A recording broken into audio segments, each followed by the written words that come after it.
विजय मिळाला आहे। सगळे एक्झिट पोल भाजपच्या विरोधात होते, मात्र कमाल झालेली आहे। आज संपूर्ण देशाचं तर नव्हे संपूर्ण जगाचं लक्ष लागणारी ऐतिहासिक हरियाणाची आणि जम्मू काश्मीरची निवडणूक संपन्न झाली आणि त्यात हरियाणामध्ये निर्विवाद भारतीय जनता पार्टीने विजय मिळवला। जम्मू काश्मीरमध्ये सुद्धा सिंगल पार्टी म्हणून मोठ्या मताधिक्याने मोठ्या सीट्सनी भारतीय जनता पार्टी पुढे आली आणि आज जो विजय मिळवला याच्यावर नरेंद्र मोदींच्या नेतृत्वावर संपूर्ण देशाने पुन्हा एकदा विश्वास दाखवला। भारतीय जनता पार्टीची जी कार्यपद्धती आहे तिच्यावर विश्वास दाखवला। हरियाणाचा आजपर्यंतचा इतिहास सलग दोनदा झाल्यानंतर तिसऱ्यांदा कुणीच निवडून नाही आलं। मोदी साहेबांच्या नेतृत्वाखालील भारतीय जनता पार्टीने आत्तापर्यंतच्या विजयाचे सगळे इतिहास देशाच्या निवडणुकीपासून ते प्रदेशाच्या निवडणुकीपर्यंत हे मोडून दाखवले। त्याचं कारण मोदी साहेबांसारखं असणारं सक्षम नेतृत्व आणि भारतीय जनता पार्टीचा असणारा सेवाभाव, समर्पित भाव आणि कार्यकर्त्यांची असणारी मेहनत ह्याच्या जीवावर हरियाणामध्ये निर्विवाद विजय मिळवला गेलेला आहे आणि हरियाणात जसा विजय मिळवला तसाच विजय येणाऱ्या नोव्हेंबरमध्ये महाराष्ट्रात सुद्धा मोदी साहेबांच्या नेतृत्वाखाली महायुती आज त्या ठिकाणी प्रबळ दावेदार मुख्यतः हरियाणाचा जो विजय आहे तर त्याच्यामध्ये काँग्रेसला मानलं जात होतं, पण असं नेमकं काय घडलंय की त्याच्यामुळे हे चमत्कार घडलाय?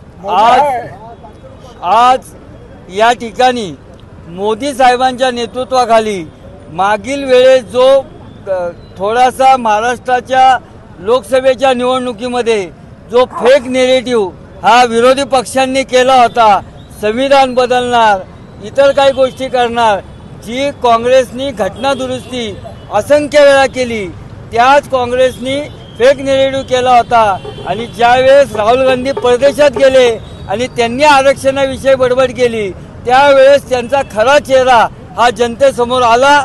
सर्वसामान्य दलित, सर्व उपेक्षित समाजाला बरोबर घेऊन जाण्याचा मोदी साहेबांच्या नेतृत्वाखालील असणाऱ्या एनडीएचा प्रयत्न 2014 पासनं सर्वसामान्य लोकांकरता आणि संपूर्ण विकासाकरता जे केलेलं योगदान यातलं वास्तव संपूर्ण जनतेला कळलं। त्यामुळेच हरियाणामध्ये काही लोक म्हणत असले तरी मोदींच्या नेतृत्वाखाली हरियाणा भारतीय जनता पार्टीने ऐतिहासिक विजय मिळवला। काही विरोधकांनी या विजयावर संशय उपस्थित केलेला आहे। आज हरियाणाच्या विजयावर संशय घेत असताना त्याच वेळेस जम्मू काश्मीरमध्ये झालेल्या निवडणुकीवर संशय घेतला का? त्यावेळेस ज्यावेळेस जिंकतात त्यावेळेस मोदींच्या विरोधात लाट असते आणि ज्यावेळेस हारतात तेव्हा ईव्हीएम विषयी बोलतात, निवडणूक आयोगाविषयी शंका घेतात। ही त्यांची रडकी रणनीती आहे। नाचता येणं अंगण वाकडं अशा पद्धतीने विरोधक ज्यावेळेस हारतात त्यावेळेस सरकारी यंत्रणेवर दोष देतात आणि जिंकतात त्यावेळेस काही बोलत नाहीत। हरियाणाविषयी आक्षेप घेत असताना जम्मू काश्मीरविषयी आक्षेप घेतला का? एकाच वेळेस दोन्ही निवडणुकींचे मतमोजणी एकाच दिवशी झालेली असताना ही फसवेगिरी ही आता जनतेच्या पूर्ण लक्षात आलेली आहे। मोदी साहेबांच्या नेतृत्वाखाली आणि महाराष्ट्रामध्ये देवेंद्र फडणवीस साहेबांच्या नेतृत्वाखाली पुन्हा एकदा महाराष्ट्र आम्ही जिंकून दाखवू आणि ह्या फसव्या फेक नेरेटिव्हला उघडे पाडू। राज्यात या निकालाचं जे आहे तर नोव्हेंबरमध्ये जे निवडणूक त्यात रिफ्लेक्शन कशा पद्धतीने 100% होणार। हरियाणाची पुनरावृत्ती महाराष्ट्रात होणार।